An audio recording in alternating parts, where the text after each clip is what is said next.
আসসালামু আলাইকুম। প্রিয় দর্শক,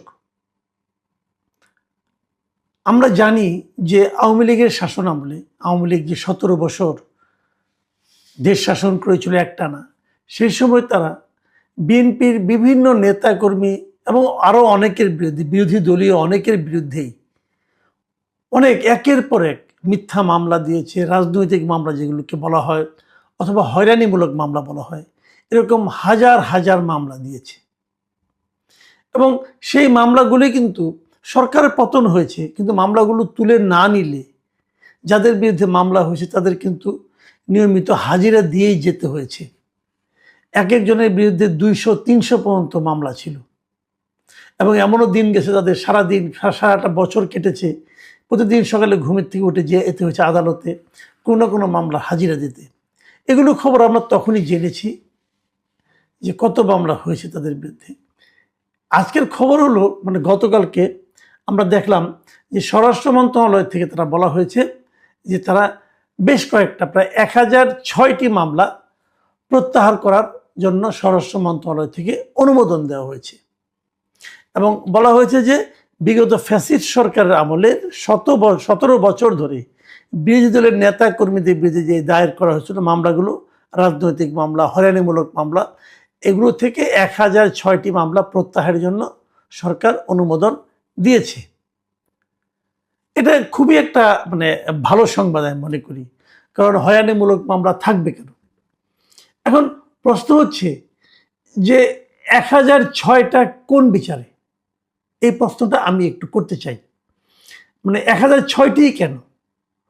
আমরা তো জানি, আমরা বিএনপি আওয়ামী লীগের আমলে বিএনপিদের পক্ষ থেকে যে অভিযোগ করা হয়েছিল, তারা কিন্তু বারবার বলেছে যে বিএনপির বিরুদ্ধে ২০০৯ সাল থেকে আপনার ২০২৪ নির্বাচনের আগ পর্যন্ত এই সময়ে ১,৩৮,০৭১টি মামলা হয়েছে। এটা বিএনপির মামলার তথ্য ও সংরক্ষণ শাখা ছিল একটা, তাদের হিসাব অনুযায়ী বলা হয়েছিল ২০২৩-এর ২৫শে জুলাই পর্যন্ত। এই সময়ের মধ্যে বিএনপি এবং এর অঙ্গ সহযোগী সংগঠনের নেতাকর্মীর বিরুদ্ধে এরকম ১,৩৮,০৭১টি মামলা করা হয়েছিল। এবং এসব মামলার মোট আসামির সংখ্যা ছিল ৪০ লাখের উপরে। এই হিসাবটা নিয়ে আবার অনেকে কনফিউশন তৈরি করার চেষ্টা করেছে, বাট হিসাবটা খুব সহজ। যেমন একজন লোকের বিরুদ্ধে ৩০০ মামলা, তো সে কিন্তু ৪০ লাখ আসামির মধ্যে সে কিন্তু ৩০০ আসামি সে একাই, তো এরকম হয়। এবং এর মধ্যে কেবল ঢাকা মহানগরের মামলার সংখ্যা ছিল ১৭,৫৮৩টি, অনেক মামলা। তো যদি ঢাকা মহানগরেই ১৭,০০০ মামলা হয় এবং সারা দেশে ১,৩৮,০০০ হয়, তাহলে মাত্র ১০০৬টি মামলা আপনি প্রত্যাহার করতেছেন। এই ১০০৬টি আপনারা কিভাবে নির্বাচন করলেন? আশা করি আপনারা ঠিকভাবেই নির্বাচন করেছেন, কিন্তু তারপরেও একটু শঙ্কা থেকে যায় নির্বাচন প্রক্রিয়াটা কি, এটা একটু জানা দরকার। মাত্র এই সরকার দায়িত্ব নিয়েছে মাত্র কয়েকদিন, এক সপ্তাহ এখনো হয়নি। এর মধ্যে ১০০৬টা আপনারা কিভাবে, কোন প্রক্রিয়ায় করলেন, এটা একটু জানা দরকার। এবং তারা কি সবাই বিএনপির? আওয়ামী লীগ আমলে মামলাগুলোতে বিএনপি ছাড়া জামাতের বিরুদ্ধে করা হয়েছে, অন্যান্য দলের বিরুদ্ধে করা হয়েছে, সেগুলোকে তুলে নেওয়া হয়েছে। ব্রেকআপটা কি, ব্রেকআপটা এখন আমরা জানি না। এটা জানার একটু কৌতূহল আমার থাকছে। আর তার পাশাপাশি আরেকটা কথা, এত মামলা তাহলে আপনারা কিভাবে প্রত্যাহার করবেন? প্রত্যাহারের কোনো পদ্ধতি আপনারা তৈরি করেছেন কিনা? আমরা কিন্তু আগেও দেখেছি যে 1-11 সরকারের আমলে ২০০৮ সাল পর্যন্ত যে মামলাগুলি হয়েছিল, ২০০৯ সালের প্রথমেই আওয়ামী লীগ দায়িত্ব নেওয়ার পর তারা কিন্তু দ্রুত বেগে বেশ কিছু মামলা প্রত্যাহার করেছে। এবং ইন্টারেস্টিংলি তারা যে মামলাগুলি প্রত্যাহার করেছে তার সবগুলোই ছিল আওয়ামী লীগের নেতাকর্মীর বিরুদ্ধে 1-11 সরকারের দায়ের করা মামলা। বিএনপির নেতাকর্মীদের বিরুদ্ধে যে মামলাগুলি করেছিল 1-11 সরকার, সেগুলো তারা প্রত্যাহার করেনি। এবং বেগম খালেদা জিয়া যে জেল খেটেছেন, ওরকম একটা মামলায় কিন্তু খালেদা জিয়া জেল খেটেছেন। আবার ওরকম অনেক মামলা শেখ হাসিনার বিরুদ্ধে ছিল, সেগুলি আবার আওয়ামী লীগ সরকার সব প্রত্যাহার করে নিয়েছে। কাজে আমার জানার খুব আগ্রহ, যারা ক্ষমতায় যান তারা কি কেবল নিজেদের নেতাকর্মী মামলাগুলি প্রত্যাহার করে নেন? ওনাদের নেতাকর্মীর বিরুদ্ধে ছাড়া আর কোনো সাধারণ নাগরিকের বিরুদ্ধে কি হয়রানিমূলক মামলা হয় না? যদি হয়, সেগুলিকে প্রত্যাহার তারা করেন? নিশ্চয়ই ওই সময় হয়েছে।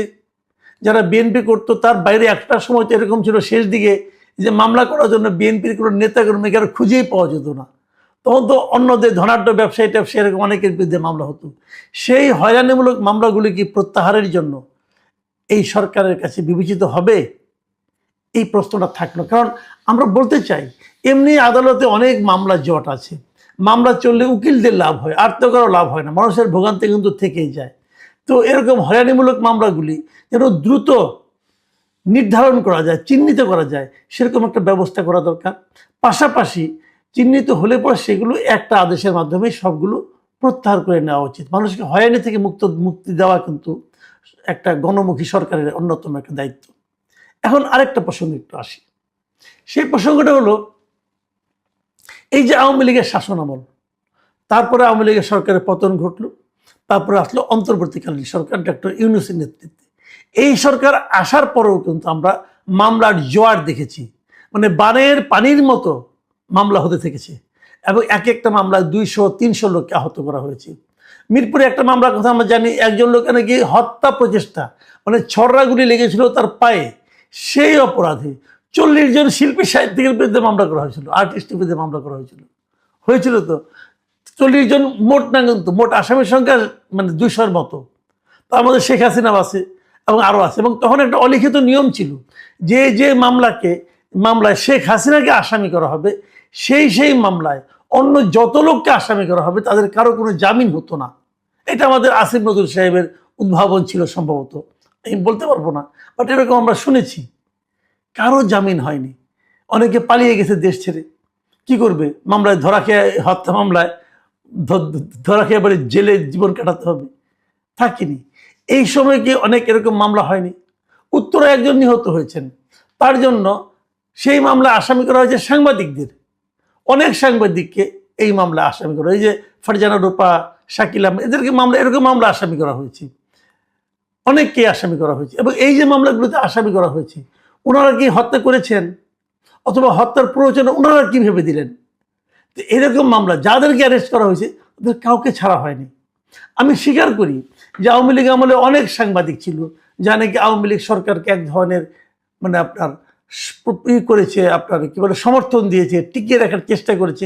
এর জন্য একটা অপরাধ হতে পারে, যদি কোনো অপরাধ হয় সেই অপরাধে মামলা করেন, কিন্তু তাদের বিরুদ্ধে হত্যা মামলা দিয়ে আপনি তাদেরকে আটকে রাখা, এটা কি এক ধরনের হয়রানিমূলক মামলা নয়? এই মামলাগুলিকে প্রত্যাহার করা উচিত না? আবার ধরুন আনিস আলমগীর কথা ধরেন, আমাদের বন্ধু আনিস আলমগীর, সহকর্মী আনিস আলমগীর, মঞ্জুর আলম পান্না, ওনাদের বিরুদ্ধে, এরা তো সাংবাদিক, ওনাদের বিরুদ্ধে কি হয়েছে? সন্ত্রাস বিরোধী আইনে মামলা হয়েছে।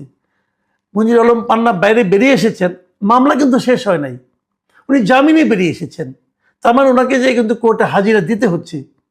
এটা কি মিথ্যা মামলা নয়? এটা কি হয়রানিমূলক মামলা নয়? আনিস আলমগীর এখনো জেলে আছেন কেন?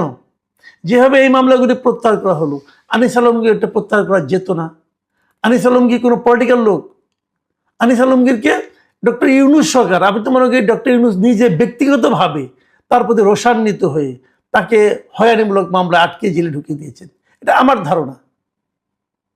তো তার মামলাটা কেন থাকবে? তার মামলাটাকে প্রত্যাহার করা যেত না?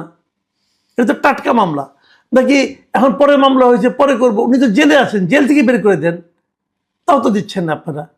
তাহলে আপনারা কিভাবে এক ধরনের বৈষম্যমূলক আচরণের থেকে বাইরে থাকতে পারলেন?